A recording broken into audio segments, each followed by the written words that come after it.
Matter is the substance that makes up everything in the universe.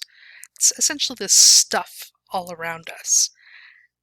But in chemistry, since it's the study of matter and its properties and its behaviors, we really want to look more deeply at the different types of matter. So we like to classify matter into some different categories. We'll see a lot more classification as we go later in the course. If we look at matter in general, we look and see, does it have a constant property? Does it have a constant composition? So essentially, is it the same throughout? If it is, that's a pure substance. If it's not, then it's a mixture. Pure substances can be classified as elements or compounds. Mixtures can be classified as heterogeneous or homogeneous. Look a little more deeply at each of these. Pure substances, we have the elements. So those are in the periodic table. There's a fixed number of those. We only have so many that we've discovered.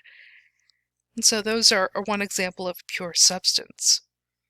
Compounds are different elements that have been combined in different ways. So you have various elements that have been combined in a variety of different ways, and we'll look at a lot of different compounds throughout the course. So it's important to remember that compounds are going to have more than one element in them. Elements only have one element, so one type of atom in them. Both of these items have a fixed composition.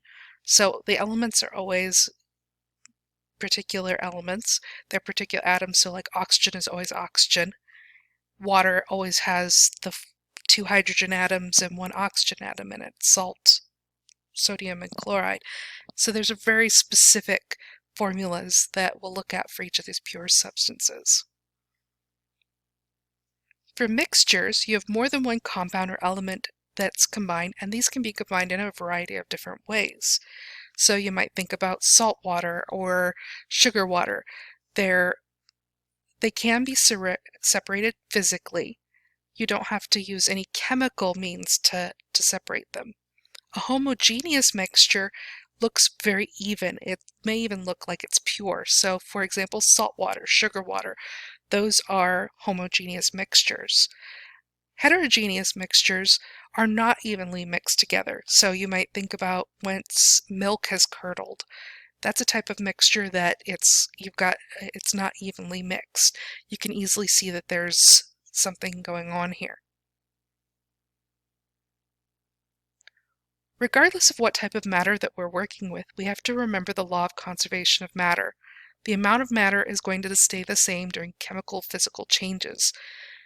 What that means is when we're looking at lab or other contexts, that however much material we have at the beginning is still going to be around at the end.